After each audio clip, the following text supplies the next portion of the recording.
Hi, 你们好. It's Joey. Joe is my last name. Yi my first. Welcome back to my YouTube channel, Shanghai Jing. Today's topic is problematic English words, part 3. Abolishing derogatory English words, degrading the Chinese race.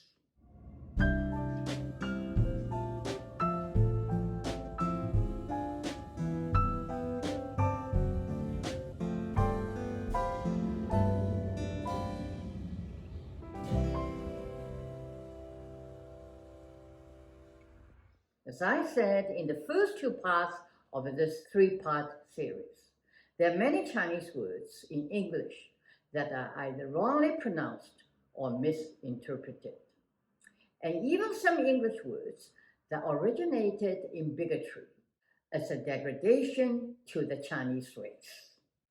To tidy up this mess, the first step is to unify all English words relating to the Chinese language into one system using pinyin. The second is to abolish all the derogatory English words related to the Chinese language. The third is to abolish all derogatory words used to degrade the Chinese race. And this will be the topic of today's episode. I shall start with one simple word, yellow. We are known to the West as a yellow race, but are we yellow? If our skin were actually yellow, I might be proud to be identified as such, but it's far from yellow.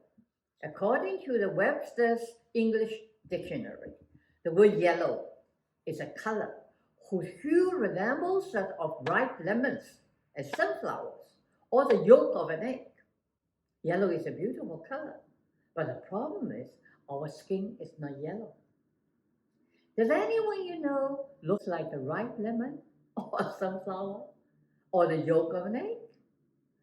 Even when I was a child, when I first heard that we were the yellow race, I wondered why.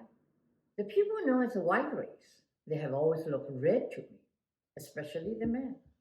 The ones I met in my childhood were inspectors and Catholic priests. In my memory, they blushed easily and would turn red from the neck up. Maybe it was the effect of the wine they drank. I also couldn't understand why American Indians were known as the Red Indians. They looked healthy and tan to me, not red at all. The question comes down to who assigned these colors to races? Who else? The Western colonial nations, of course. If beauty is in the eye of the beholder, why should there be only one beholder? Not only do I not agree to the color they assigned us, as images go, we Asians were on the losing end from the start. In the world's eye, we were doomed as an inferior race just by the color colonial nations assigned us. This applies to all Asians. In the English dictionary, yellow is an adjective, meaning one, becoming yellowish through age, disease, and discoloration, as in jaundice. Meaning two, cowardly. Meaning three, featuring sensational or scandalous items or news, as in yellow journalism. Sadly, I couldn't find a single good or positive attribute of yellow as an adjective. Compared to the color white, meaning one, free from color. Aha! They give every race a color, and they themselves are free of color. Meaning two in slang, marked by upright, fairness, free from spot or blemish, free from moral impurity, a symbol of purity. My, fairness and purity. I couldn't find a single bad or negative attribute of white. Sadly, this is laughable. To my knowledge, the term yellow has never been truly accepted by Asians. No Asian likes it. But since there was little we could do about it, we just don't talk about it. But the term is there. But the problem is beyond a simply unpleasant image. There is a bitter past connected to the word. In the English dictionary, following the word yellow is the term yellow peril from the 19th century. It states that the yellow peril was, quote, a threat to Western living standards from incursion into Western countries of Oriental laborers, willing to work for very low wages, unquote. Willing is an interesting word here. Quote, a danger to the Western civilization arises from expansion of power and influence, unquote. Wow, this is scary. That's why the Chinaman had to go. But on the contrary, this vicious racial slur endangered only the Chinese. These laborers were under constant threat by the hysterical American society of the late 19th century through the early 20th century. And I call this whole phenomenon by a simple word, bullying. In my opinion, even if there were a scientific basis for racial colors, there's no need to categorize people by color, like cattle or horses, to be evaluated as if to be sold on the market. Is this really necessary? For unity of all mankind, can't we just abolish this whole farce? Now we come to another painful word, the word China. We all know the derogatory term Chinaman. This term was used in a deliberate, abusive way, starting in the 19th century, to humiliate Chinese settlers who did not speak English. In the late years, though we detested the word Chinaman, we accepted the name Chinatown. Not only that, we are also proud of our Chinatown. After all, how many nations have their own town in a foreign city?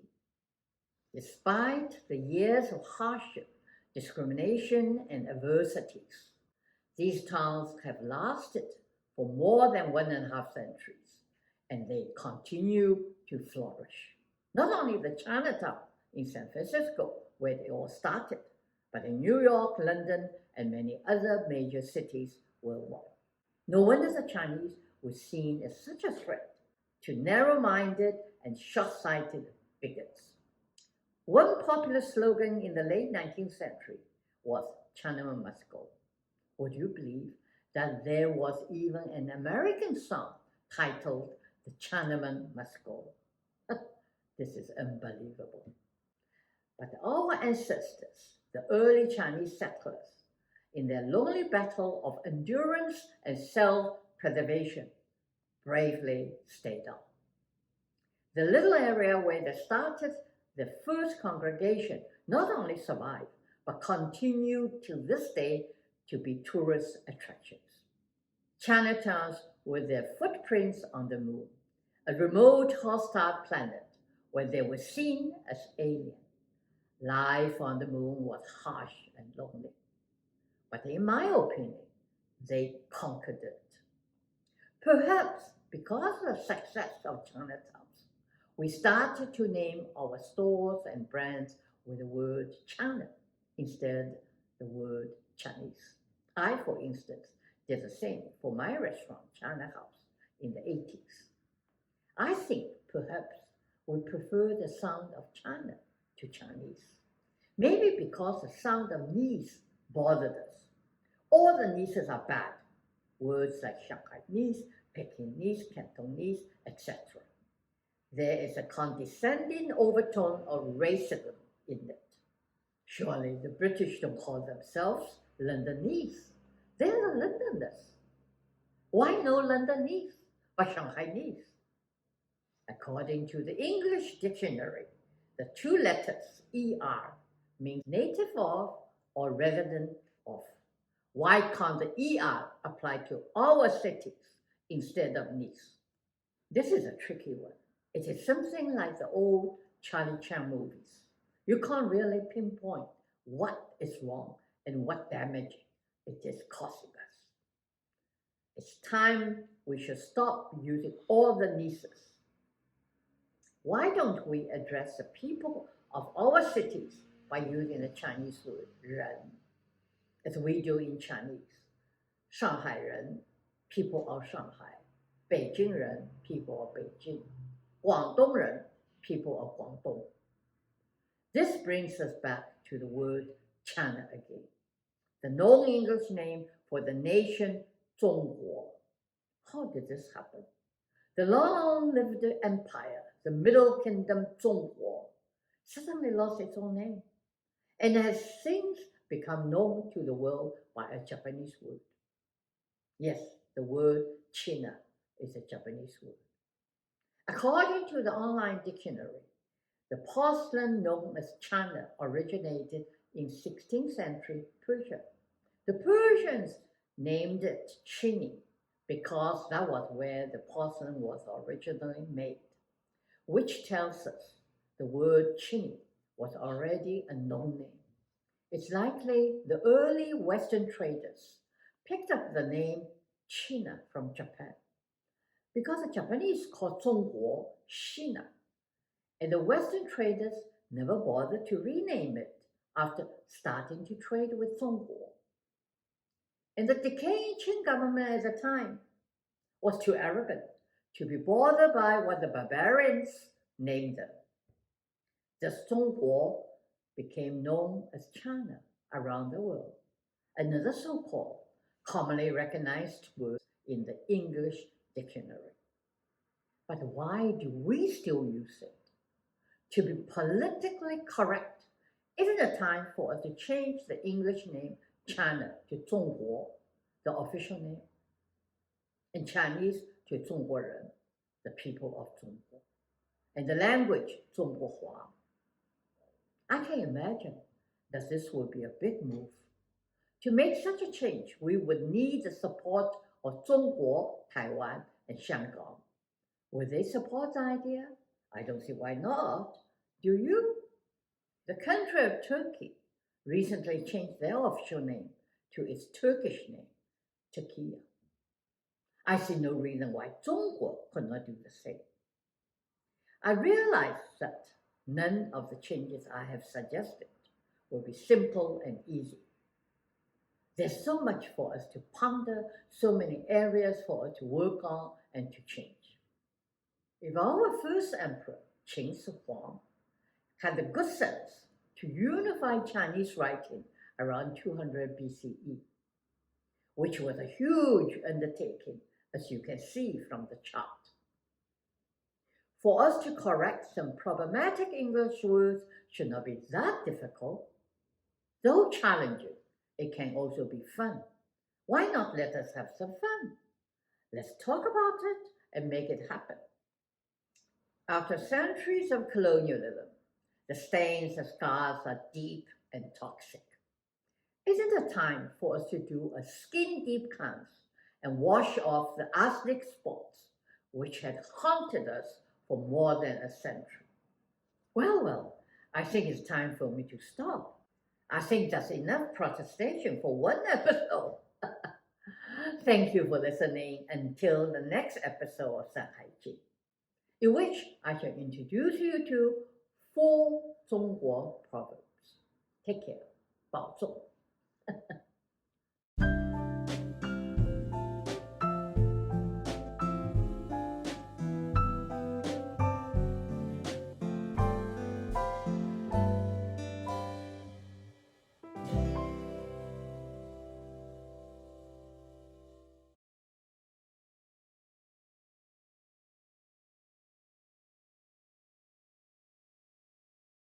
Oh, the nieces are bad. Oh, that's too high. You scared me. My voice. Oh.